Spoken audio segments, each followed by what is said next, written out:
Good afternoon, everyone. My name is Lindsay Jesshop. I'm a regional ombudsman with the Ombudsman's Office. I'm delighted to be here to continue our educational series. This evening, I thought we could talk about a topic that is likely familiar to you if you are a person who receives your long-term services and supports in a long-term care setting, or you are a family member or responsible party for a person that does receive their long-term services and supports in a long-term care setting. And that topic is care planning.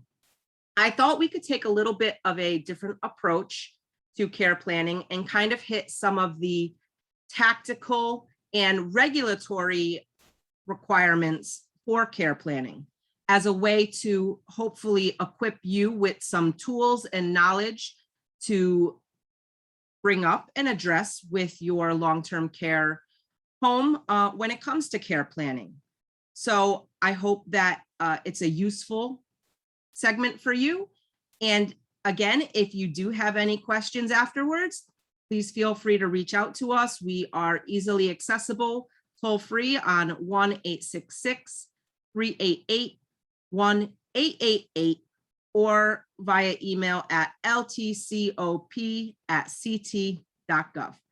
So I did prepare a PowerPoint for us, so I am going to hopefully bring that up.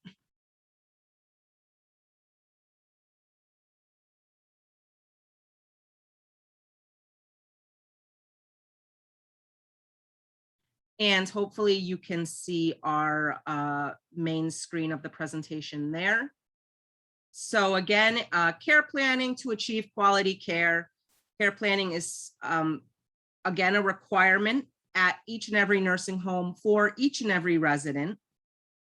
And if you remember, and if you've joined us way back when in the early stages of the pandemic, you will have heard Maraith on her 3 times a week Facebook Live. We often spoke about COVID-specific care planning and ensuring that the nursing home had COVID-specific care plans in place for individuals as a way to address their specific needs as a result of the pandemic and how the pandemic had the potential to impact a person's overall well-being and care and services. So again, care planning is, I think, a very familiar topic to us all, but hopefully having some of these more common questions and tools under your belt will help to achieve, again, that quality care through use of the care plan.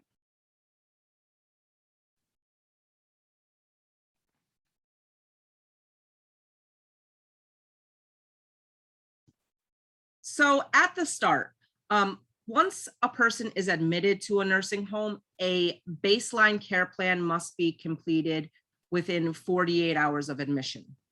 Prior to 2017, the requirement was that nursing homes could use doctor's orders, likely the orders from the hospital doctor who discharged the person to the nursing home. They could use those doctor's orders as a way to set up kind of the treatment plan at the nursing home until a more formal care plan was done within 21 days of admission.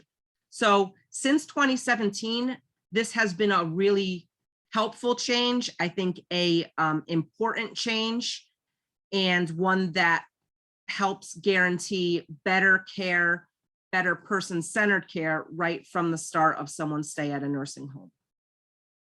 So the baseline care plan, if you're interested, the federal kind of regulation for that is 483.21A1. If you are one of those that likes to know the tags, again, the tags being when a nursing home may have been found deficient in an area, that would be FTAG 655. So again, the provisions, the baseline care plan starts the provisions for person-centered care. And the intent behind this is that so much can kind of go wrong, and an environment can have such an impact on a person from the time that they enter into the nursing home. So this baseline care plan is a way to take that into consideration, how this new environment might impact a person, a way to assess risk and a way to hopefully minimize any risk or harm to a person by having this initial care plan set up. So the baseline care plan has to include certain items, including the physician's orders, the therapy services that a person might get, their initial goals based on the admission documents, any specialized dietary orders. So for instance, if someone needs to be on a low salt, low sodium diet, can't have certain foods because of allergies, that should all be included in the baseline care plan, as well as any social service supports that someone might need and any PASAR information. So again, the PASAR is a pre-admission screening tool that is used to determine if anyone has any mental health needs or significant mental illness that the nursing home needs to be aware of. So the nursing home must provide the individual and their indicated representatives with a written summary. So again, this is a requirement. The nursing homes must provide a written summary, which includes the person's current prescribed medications, the goals for the individual, and the services and treatments that will be provided by the nursing home. And the other important feature is that the medical record must indicate that the summary was provided to the person and their representative. So I think that's quite helpful. For instance, let's say you enter into the nursing home and within the first week or so, there's starting to be challenges, or a person is feeling like they're not being heard, they're not being attended to, they're maybe not taking the correct medication. They've just got a lot of apprehension. So it's a tool for the person as well as the family to say, where's our baseline care plan summary? And also, please show me in the medical record that the baseline care plan summary was provided to me. So I think, again, those are just useful kind of requirements that you can be equipped with knowing upon entry into the nursing home. So just some best practices for the care plan, baseline care plan meeting, discussion of discharge and someone's goals up front. Nursing homes should start discussing discharge upon admission. I know that kind of sometimes seems a little silly, like I just got here, why are we talking about discharge? Well, sometimes discharge can be a lengthy process, or it doesn't go as seamlessly as we would hope. So talking about discharge, what someone's home environment is like and what some of the goals that person has is a good thing. And it's good to talk about that up front. Likewise, it might prompt further referrals. So for instance, if someone doesn't have a safe place to return to, or perhaps they are homeless, starting referrals with Money Follows the Person or Community First Choice might be a good option. A person doesn't need to be in a nursing home 90 days now for facilities to engage in a Money Follows the Person referral. That's now been lessened. So the requirements have changed. The sooner we can get some of those balls rolling, the better outcome for the person in terms of discharge planning. Again, next would be complete with and not for. It shouldn't be just a nurse kind of going in and doing their routine assessment of someone, asking about pain, all of that. Those are important, but they should be doing it with the person, not for, and kind of, it shouldn't be solely clinical in nature. And it's important to include the person and their representative in the assessments to ensure that the, again, other factors that make up a person and kind of their overall holistic being are considered: spiritual, socioeconomic status, sociocultural factors. The other piece, and if you go back and you go through those federal regulations, you'll see that sometimes comprehensive care plans can be done in lieu of a baseline care plan. And that's particularly good, for instance, if someone might be at the nursing home on a very short stay. So maybe asking for a comprehensive care plan in lieu of the baseline care plan so that it can be more comprehensive. The other benefit of that, and something that you can advocate for instance, if someone's admitted on a Monday or Tuesday to the nursing home. You would hope that there's a lot of administrative staff in the building that week, social workers, perhaps the doctor, the APRN. You can request, well, we have to have the baseline care plan summary done anyway. Can we take this as an opportunity to maybe do the comprehensive care plan and get as full of a picture of a person's needs and goals as possible? The other best practice is creating short and attainable goals for a person. Again, the baseline care plan is within 48 hours. It's going to be a little bit brief, but having some real attainable goals for a person that can then be revisited is also helpful. And again, just making sure that the nursing home and the staff explain next steps. For instance, that there's going to be a comprehensive assessment that's following, and allowing the person and the representative to ask questions. So after the baseline care plan is done, a comprehensive assessment must be completed within 14 days of admissions. And again, if you're interested, that is 483.20 of the federal nursing home regulations. Assessments must be completed periodically, and they must be standardized and reproducible. Nursing homes have to use you'll hear it a lot, the MDS, but that is the minimum data set. Right now, it's the MDS 3.0, and there is a resident assessment instrument that CMS has created that nursing homes do use. So the assessment is the accurate picture of a person's abilities and functional capacity, but it also needs to include the following: communication, so making sure things are communicated in a language that is that a person can understand. And again, perhaps not just language, maybe someone is hard of hearing and they use an interpreter, or maybe someone is vision impaired, and making sure that those folks have access to the information in a way that is understandable to them. Discharge planning, psychosocial elements, a person's routine, their preferences, and documentation of a person's participation in the assessment. The other key feature that I like about the assessment, and that is that it must include direct observation with the resident.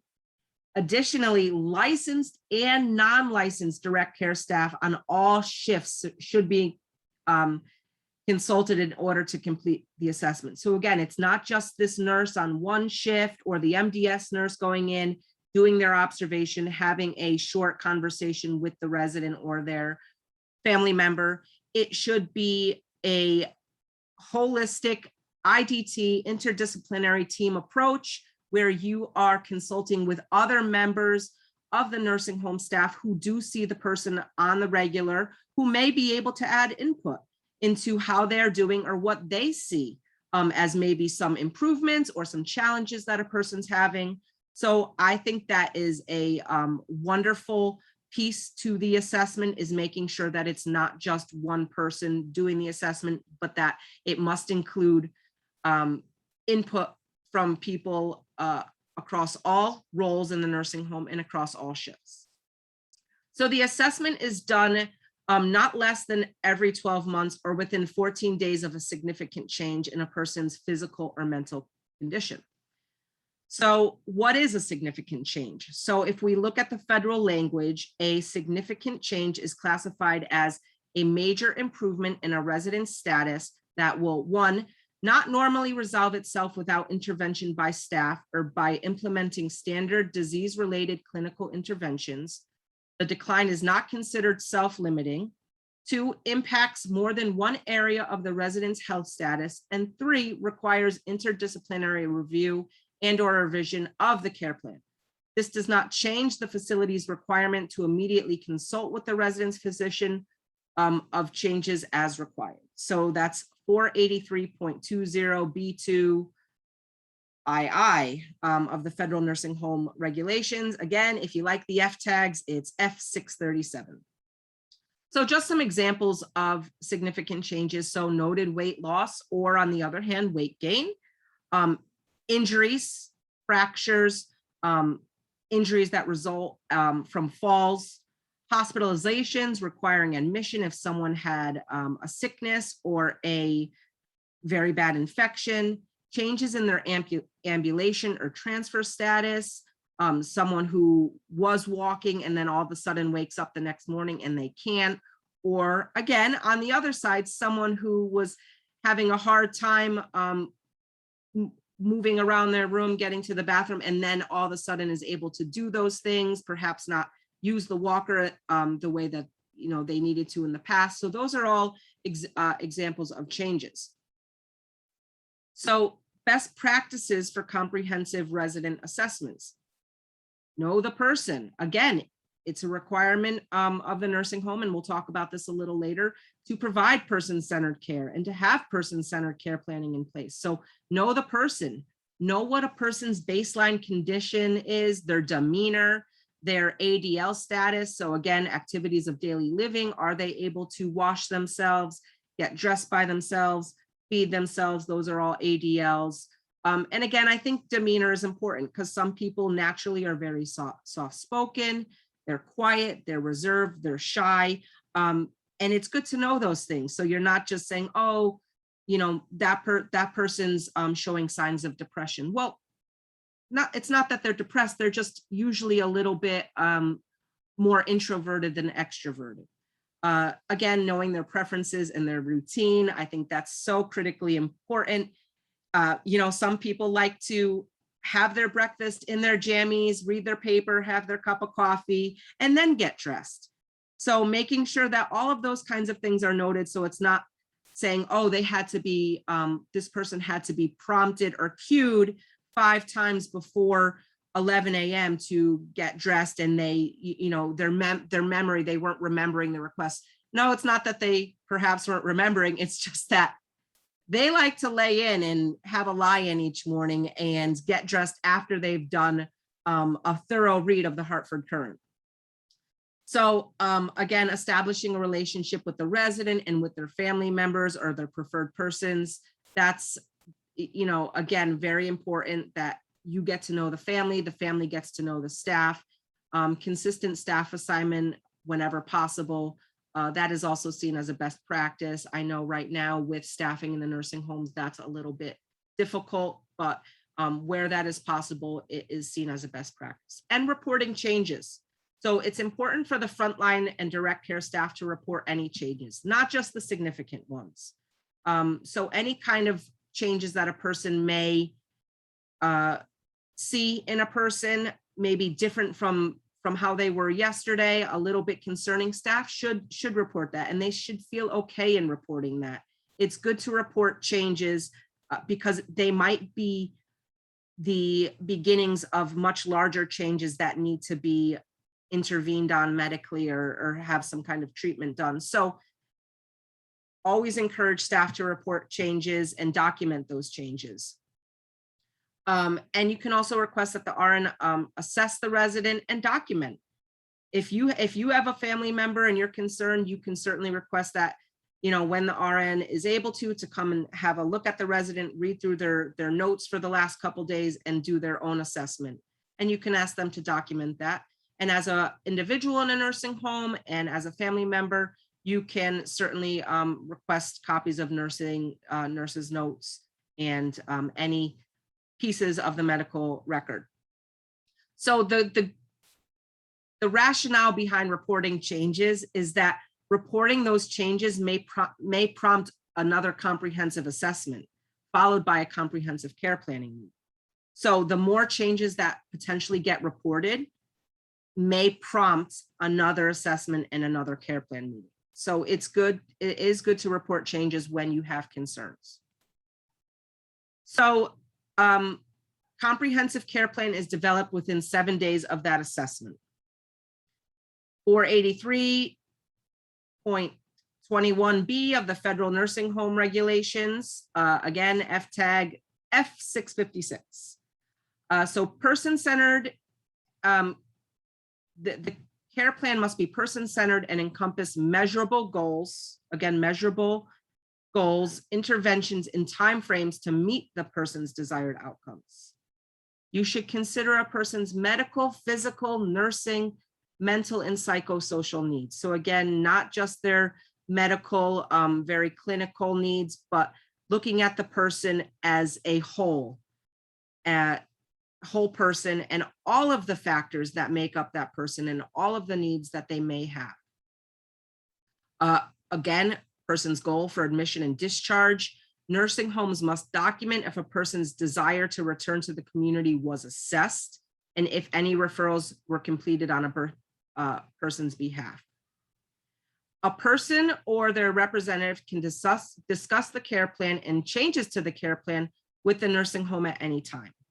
So we're going to talk next about how often a care plan must be done. But just remember, as a resident and as a family member who might be the legal responsible party for a resident, if you have concerns with a person's care and what's happening to them, please ask the nursing home for a care plan. A good nursing home is going to respond with, yes, let's meet. Let's all get on the same page with these concerns. We're happy to discuss. So I think it's important for a person who lives in a nursing home and their family member to know that this is something you can request at any time. It doesn't need to be every 3 months or whatever the federal requirement is for care plan meetings. You might not need one every so often, and every 3 months might be okay for a period of a year. But there might be that one time where you really feel like there's some concerns and you're not being heard or you're not really getting anywhere with interventions, and you can request that care plan meeting, and you should. And just know that you always have your ombudsman as a support if you want our help in attending a care plan meeting or helping you prepare for an upcoming care plan meeting. And remember, a care plan is a working live document. There can always be changes to it, and it's a good practice to get in the habit of having a copy of your current care plan, just so that if there are changes that get made, care plan to care plan, assessment to assessment, you can make sure that those changes did get indicated and any information that might be old or obsolete at that time is removed. So again, care plan meetings, care conferences. Sometimes you'll hear care plan meeting, you'll hear care conference. How often? Initial care plan meetings are discussed, initial care plan meeting to discuss developed care plans. So again, we have our initial meeting once someone's admitted, then every 3 months, unless there's a significant change in a person's health that triggers a change in the care plan. Meetings to discuss a person's plan of care services can be requested at any time. I just did my soapbox for that. And a resident always has the right to request a meeting to discuss his or her care and to address any questions or concerns they may have. So again, remember, as we embark on Resident Rights Month in October, remember that you always have the right to request a meeting to discuss your care, to address any concerns that you may have. Another question that we get asked quite often is, or things that we get told rather, is I haven't seen my doctor. I've been here and I haven't seen my doctor. That is something that comes up quite often. It's 483.30 of the federal nursing home regs and FTAG F712. So for doctors, you should see your doctor at least once every 30 days for the first 90 days after admission, and at least once every 60 days thereafter. A physician's visit is considered on time if it occurs no later than 10 days after the visit is required. So I think that's important to know, because yes, we do have these 30, 90, 60-day requirements, but there is a little leniency given to the physician. So no later than 10 days after it was supposed to occur. So this is another caveat that I think sometimes we get questions with. So after the initial physician's visit, a nurse practitioner, APRN, physician's assistant may complete every other visit or other medically necessary visit, including writing orders. So a lot of times we will hear that nursing homes say, oh, well, we have an APRN in the building Monday through Friday. And that's great, because they work under the, under the umbrella of the doctor, and they consult with the physician very often. and it's good that they're accessible to the resident. But a resident might get used to seeing the APRN quite a bit because they do work so closely with the doctor, and then they'll say, well, I haven't seen the doctor. And they'll say, well, have you seen the APRN? I think so, but I know I haven't seen the doctor, or the doctor comes in and they don't really have much to go through with me. So, and that again, that might be true, and that might be how that visit gets handled. And it's important, I think, for you as individuals and you as family members to know that they do have that wiggle room to have the APRN in the building. That being said, if there's a reason that you need to see your doctor, you can request that. And the other thing is you can consult with your doctor, and perhaps they can make a phone call to you if they can't get to the building to see you. So they are going to hit their requirements, or they should hit your requirements of terms of how often someone sees a physician. But if you have a question, I would hope that your doctor could extend a call to you. It is no different than someone who lives in the community and has a question for his or her doctor and wants to talk to them. Your doctor might not call you back that day if it's not an emergency, but they should get back to you. And again, the APRN should be accessible to you in the home. And you can certainly request from your nurse that you see the APRN, or you have a consultation with your doctor. If you feel like the nurse is not listening to you or you're not getting anywhere, you can go up to the RN supervisor or talk to the director of nurses. And again, I think it's important that when you do have that consultation with the APRN or your doctor, make sure that it does get documented in your records, so that there can be notes that you did see the APRN doctor, this is what you discussed, and this is what the proposed interventions were going to be. Again, residents have the right to request consultation with their physician at any time. Getting ahead of myself there. And residents have the right to change their attending physician. Nursing homes should have more than one attending physician plus their medical director. So there should be options for residents, because sometimes it's not easy to establish relationships or rapport. And sometimes we just don't. It's human nature, and that's perfectly okay. So it's always the resident's right to say, I'm just not seeing eye to eye with this doctor. I would prefer a female doctor or a male doctor. And you don't have to explain your reasoning, but make sure that you feel heard from the nursing home and that they do offer you that other option. And again, if you are having trouble with this and you want our help, never hesitate to give our office a call. So best practices for care plan meetings. So before the meeting, make sure it's a time that works for your schedule. If you want your family member to attend, make sure that it's a time that they can attend and that you can be there, and just request from the nursing home that you do have that time frame where it works for everybody. Ask for a copy of your current care plan list of medications so that you can go through it prior to your care plan. Seek your input from your physician or physician services. I think that's also very helpful, making sure that you have any kind of notes from your doctor or APRN with items you want to talk about. Sometimes the doctor can't always make the care plan meeting, so having their input prior is helpful. Provide staff with any questions or agenda items, and if you have specific staff that you want at the meeting, request that up front. Sometimes you go into the meeting thinking it's going to be a large team meeting, and it's just the MDS coordinator and perhaps the social worker. Well, that's not always what we expect. We think we're here to talk about my care, and so many different factors make up my care, and I want the rehab therapist to be there, and I want recreation to be there, and I want my person from MFP to be there, or the person, I used to get visiting nurse services in the community. I'm going to use them when I get back home. I'd like their input. So if you do have specific people you want to be there, please feel free to request that in advance. And again, Ombudsman, we are happy to be a part of any care plan meeting if you need that added layer of support. Again, meetings don't have to be 15 minutes. Sometimes they'll say, oh, we have 15 minutes. To me, that's not a lot of time to talk about what needs to get covered. So if you feel like you might need more than 15 minutes, just mention that a few days before the meeting so that they can arrange for that. It usually typically isn't a problem, but just having that request up front, I think, prepares everybody. During the meeting, carefully review your preferences. Request that preferences are explicitly stated in your plan of care.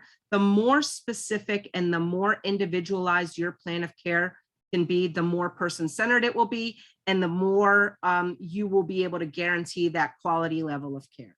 So again, preferences. Do not wake me before 10 a.m. I don't want my medicine before 10 a.m. If I am sleeping, do not wake me. Those are your preferences. I didn't mean to come across as so bold there, but some people don't want to be woken up early, or please don't wake me up during the night to see if I need to use the bathroom. I don't like disrupted sleep. It doesn't do well for me. Preferences, again, just making sure that that's explicit in the care plan so that your staff who provide your care know that about you and know that, that's what you like. And again, if you do not like certain foods or you don't like coffee, you like tea, make sure that that's noted. And I know that sounds kind of basic, but those are your preferences, and that's what staff need to know. They need to know that Joni doesn't drink tea or coffee. She likes lemonade, and please give her lemonade with breakfast. Ask what other services can be offered. Sometimes, they'll say, oh, a person's come off rehab and they're not eligible, or they're at baseline, they've plateaued, they're not making, well, ask for a rehab screen, or ask if I can't have rehab services, can I have some functional maintenance from one of the aides? Can someone help walk me up and down the hall so I can get steady on my feet again?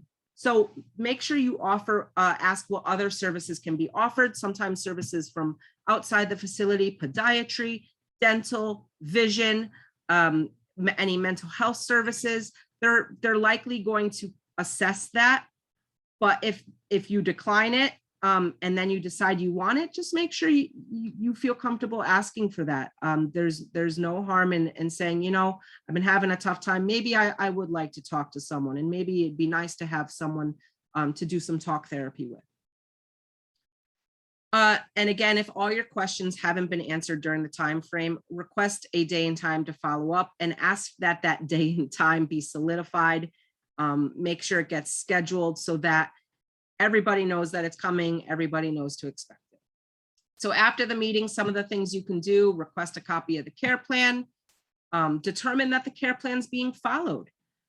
If specific interventions and preferences were discussed, make sure that they're occurring, because if they're not, you can go back to the nursing home and say, these are the things we spoke about, and it worked well for a day or two, but it seemed to have slipped. Can we look into it, or why has that happened? And it might be something very simple that the nursing home just didn't catch. Perhaps they had a new dietary aid start and they didn't know, or they didn't get to know the person just yet. So sometimes it's just a little nudge to say, we talked about this, it's not really been happening. Can we look into it? I think if we, and again, request a follow-up meeting, and this is just a side comment. I think if we look at the mission statements of what nursing homes say they do in terms of providing quality care, we all have the same end goals. The person wants great care, the family member wants great care, the nursing home through their mission statement wants to provide optimal quality care and have a great reputation as a place where people want to go to get rehab, get well, or receive their long-term services and supports. And us as the ombudsman, we want to make sure that people's rights are protected and that they feel comfortable in expressing any concerns. So we all work as a team to ensure that those items get met. And I think the more we can remind each other of that, the better relationship can be established. So again, person-centered care planning, person-centered care and person-centered care planning is a requirement. This is not something that the nursing homes can choose as a best practice. I know I say best practice, and best practice to me means what a nursing home ought to do. And then there's the requirements of what they need to do. So person-centered care and person-centered care planning is not a best practice. It is what is expected and what is required of nursing homes. So again, 483.24, that's quality of life of the federal regulations. So each resident must receive and the facility must provide the necessary care and services to attain or maintain the highest practical, physical, mental, and psychosocial well-being consistent with the resident's comprehensive assessment and plan of care. I mean, that's textbook. If you kind of are ever having concerns and you're ever wondering if the nursing home should be doing that, well, if it's what's best for a person based on their preferences, based on their needs, based on what it is they're requesting, then yes. Again, I'm just going to repeat it because this is what the nursing homes are required to do. They are required to provide the necessary care and services to attain or maintain the highest practical, physical, mental, and psychosocial well-being consistent with the resident's comprehensive assessment and plan of care. So again, it's a requirement. And the more we can kind of reiterate that, I think the more likely we will be able to see that those person-centered care plans in place, and not just cookie cutter care plans, but ones that really look at the person and what their needs are and what their preferences are and what the nursing home plans to do to meet those needs. And again, getting creative with interventions. It's not enough to just kind of have a fall protocol in place, but looking at the person and any trends, patterns, behaviors that might help a person not have an injury or minimize a certain behavior that, you know, that they don't like to exhibit. So making sure that not only are the needs and the goals and preferences noted, but what the interventions are going to be and how personable and specific they can be to the person.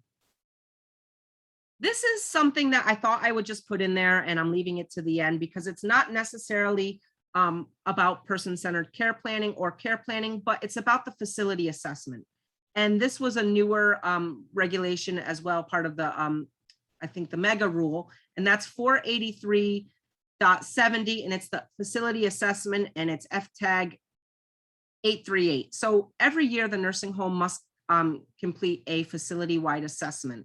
And the purpose is to determine what resources are necessary to care for the residents competently during both day-to-day operations and emergencies.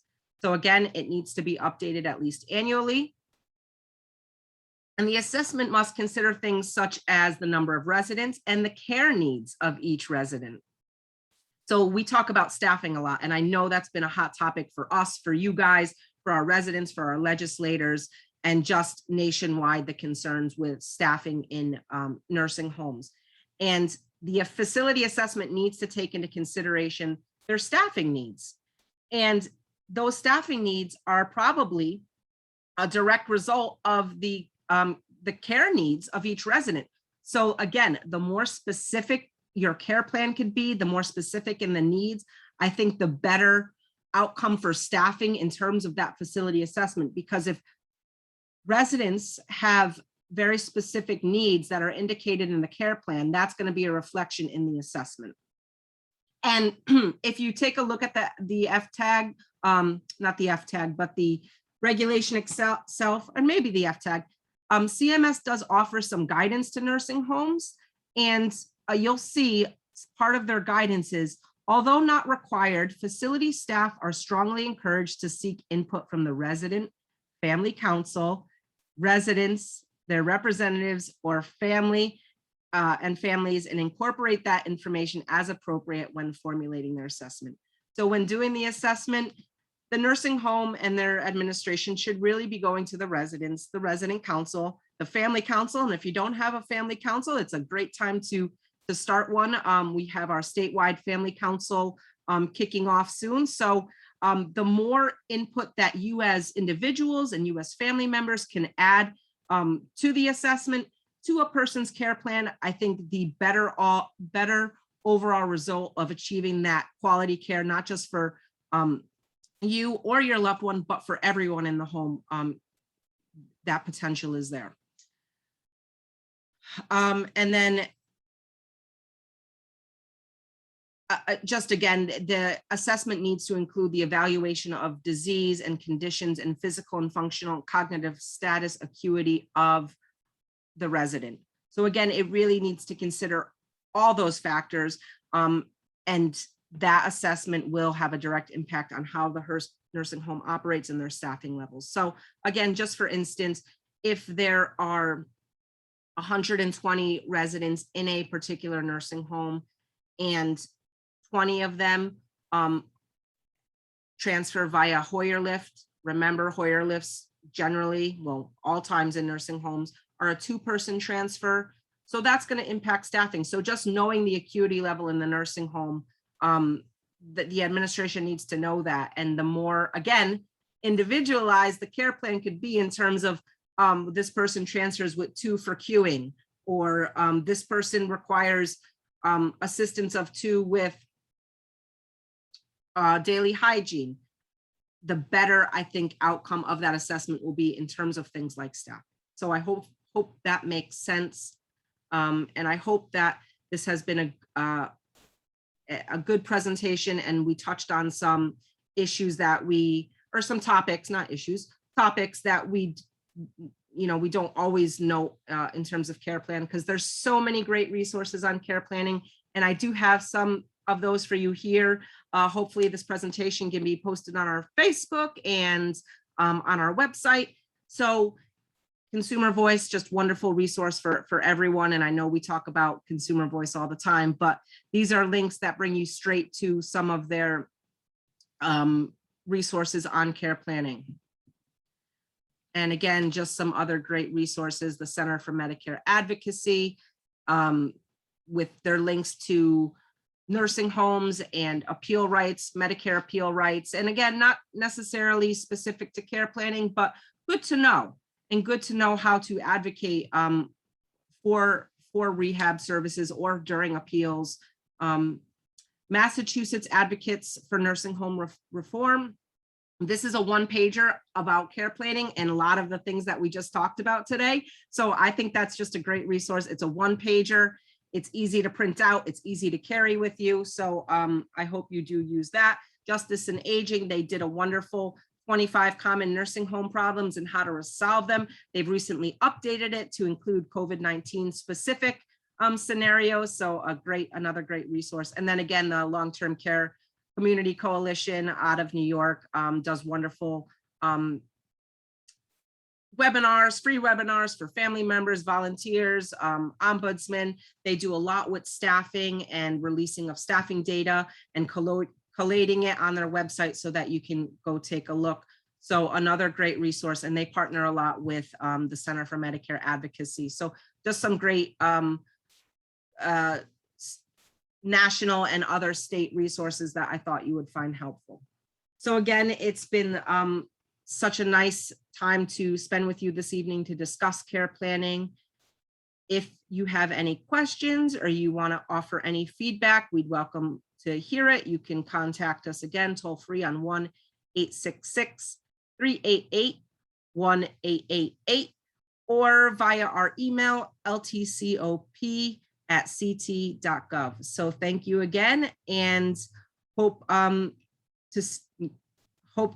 that you will all attend our Voices event coming up next month, and that you have a great Resident Rights Month in October. Thank you so much.